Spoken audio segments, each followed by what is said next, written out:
Hi, welcome to my channel, Sewn by Lara. I am Lara. So it's been a few weeks, I think, since I've recorded anything. I've been working, hard at work actually, both at my primary job along with doing other chores. Sewing has taken a little bit of a back seat despite having a number of projects cut out and ready to just pick up and sew. And I'm finding that quite helpful, to have a big Ziploc bag or a craft container just full of my product and the instructions and all the stuff that I need, and away I go. So the weather has finally taken a turn for the better on the West Coast. And looking out the window today, it's hot. It's 26 degrees, which is quite warm for us. There's a nice little breeze coming off the Pacific to keep it from getting too hot, which is a great for me because I'm living in an upstairs apartment, so sometimes it can get quite hot and muggy if there's no wind. But it's perfect, and it's perfect for doing a little bit of sewing tonight, like I'm planning to do. So I am wearing, for Me Made May, this is a an old Berta t-shirt pattern, and the fabric is from Fabricland, and it's, I picked it up in 2000, I think. 2020, sorry, in 2020. And I have some pants. They're culottes, wide leg culottes. Again, that pattern would have come out during COVID. I think I saw Sharon on Sharon Sews making a pair, and that kind of drove my desire to want to create a pair for myself. So I did, and I made them out of this sun-safe fabric, which is actually quite perfect for days like today because, if you get sweaty, it dries off pretty quickly.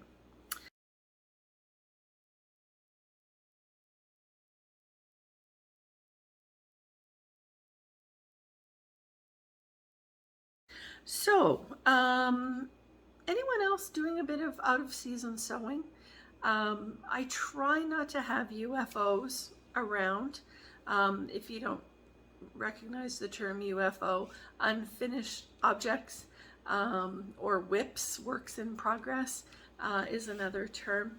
I try not to have too many of those around, partly because unless I leave kind of a detailed sticky note with instructions on my pattern page, I often can't figure out where I am or what was the problem and why I stopped and didn't finish sewing through. So I am working on a dress that I cut out back in, I think it was February. I had gone into Fabricland prior to Christmas and picked up this lovely piece of velour. I think I got 8 meters of it. It was on the 70% off table, and it was really pricey. Even at 70% off, I think I ended up for the 8 meters paying maybe $75. So, that kind of gives you a sense of what its real price per meter would have been without that 70% sale. But it's sure nice. It's a really thick piece of ribbed velour. So I had already made a toaster sweater with matching pants to have kind of like a upscale loungewear set.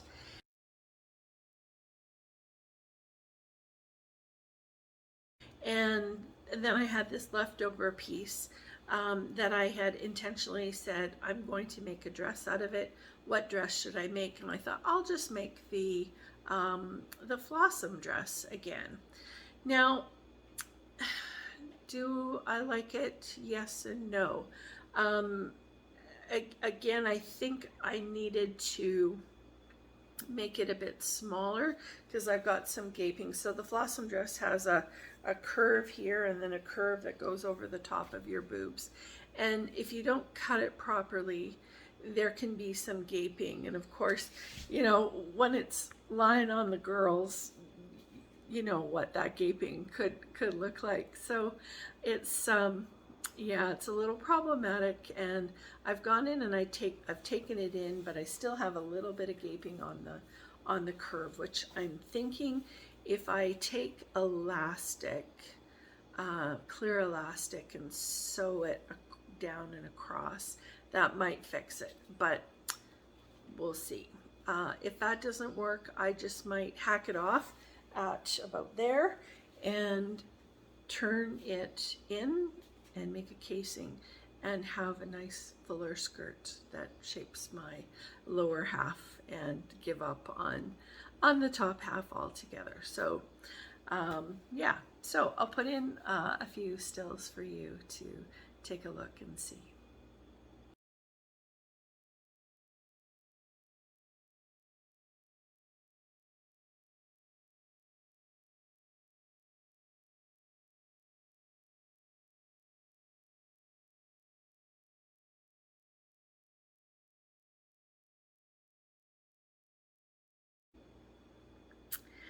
So another project that I was wanting to start when it was colder was the Sweet Cheek sweater.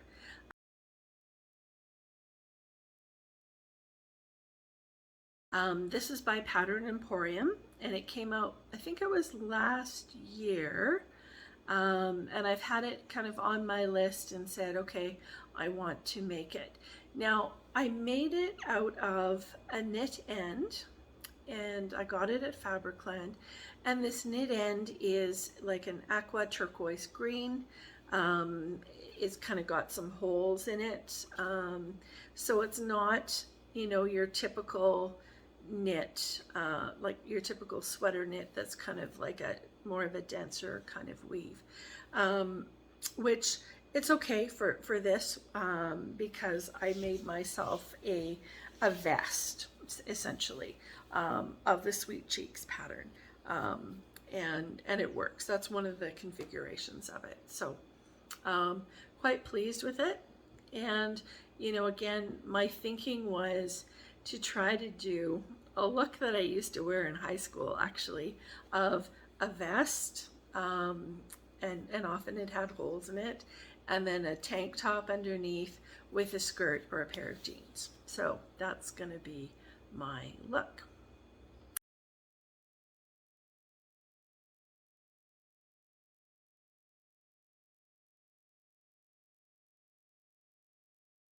And I paired it with the Pattern Emporium one shoulder top, actually.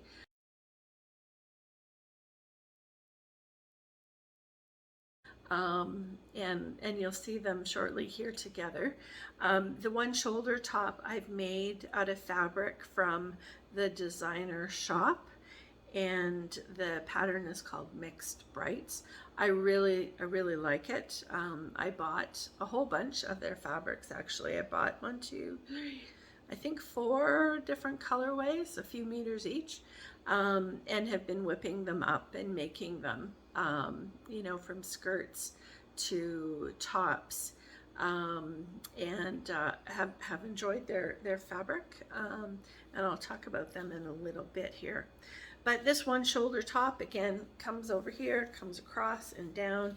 You know, it fits well. I thought I might have, again, some gaping across here, but no, there's nothing. It's staying up with when I'm moving around, and so I've got another one planned to make, because I have a few garments that I think it would look quite good with.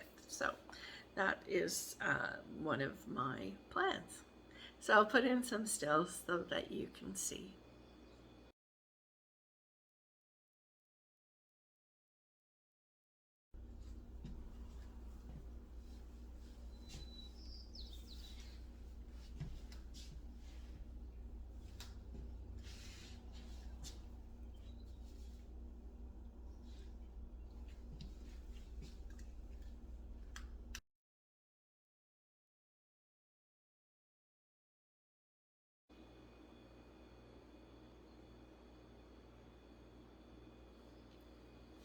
So you heard me talk, I'll put my notes aside.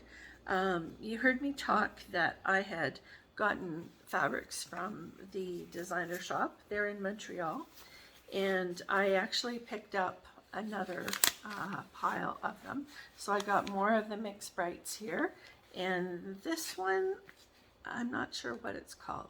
Modernistic, maybe. But again, these are DTY, and pardon me, they've got a nice weight to them. They're not super, you know, sometimes you get the DTY or ITY and they're like,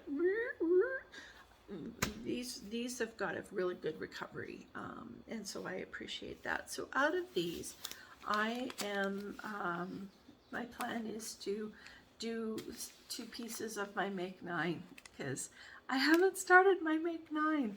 And someone was showing on their Instagram grid their Make 9, and you know, with a big check mark on what they had made. And I was like, oh, I feel guilty. I better get on some of that, because what I've chosen for the most part is quite straightforward and easy to do. I just need to do it. So I've got just over here the pattern all taped together and ready to be cut out and put on fabric. Though I did something to my neck earlier in the week and it really hurts, so I don't think I will be crawling around on the floor here trying to cut it out. Rather taking this either home with me for the weekend, or I will take this to work and either at lunchtime or after work just stay a little bit longer and cut it out on our boardroom table, because it's a massive table, right? And like I could lay on it, 2 of me could lay on that end to end and still have a little bit of overhang left on that table. It's that big.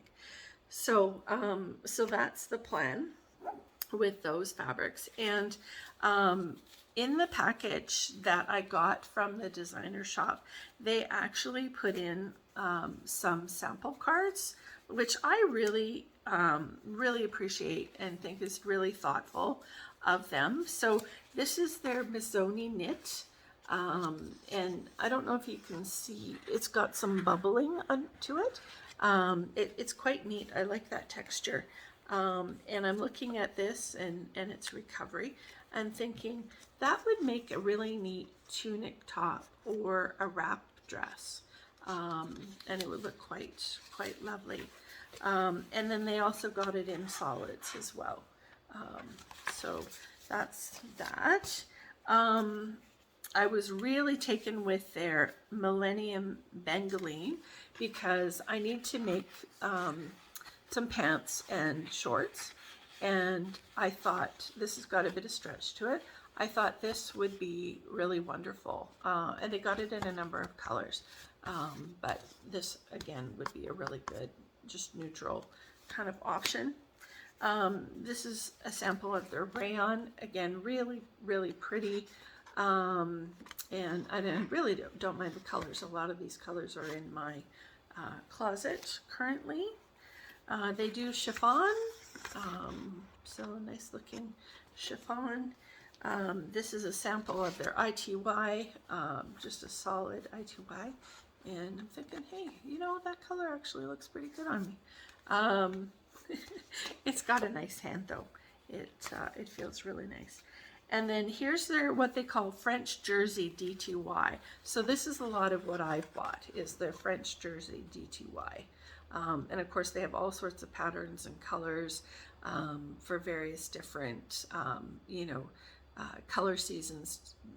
So if I'm a spring, if you're a summer, they've got more shaded or muted tones that would work for you. Here's their French Terry, and again they've got it in a solid, and it actually got, you know, a good good weight to it. And there's their solid version of that, and I was going to say it's a bit thicker, but no, I don't think it is.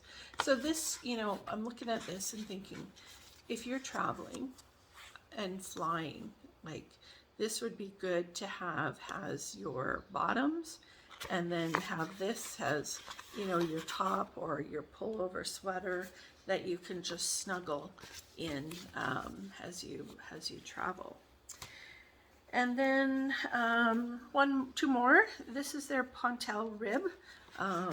Again, interestingly enough, I have a pair of leggings made out of this that I picked up from Pennington's, and they're really comfortable.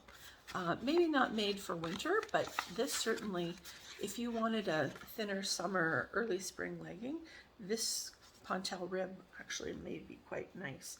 You could also, I think, make something quite sweet for a baby out of this, like for summer, right?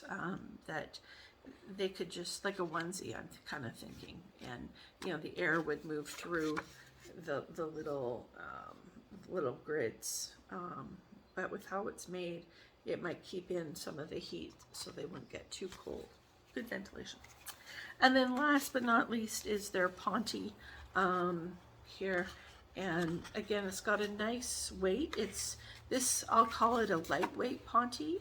I don't know if they've got a thicker one, but certainly if you're wanting a lighter pair of pants for summer, that would be your choice. So anyways, I'm not being paid or anything to talk about the designer shop, but I really appreciated how fast their stuff came, and it was packaged really nicely,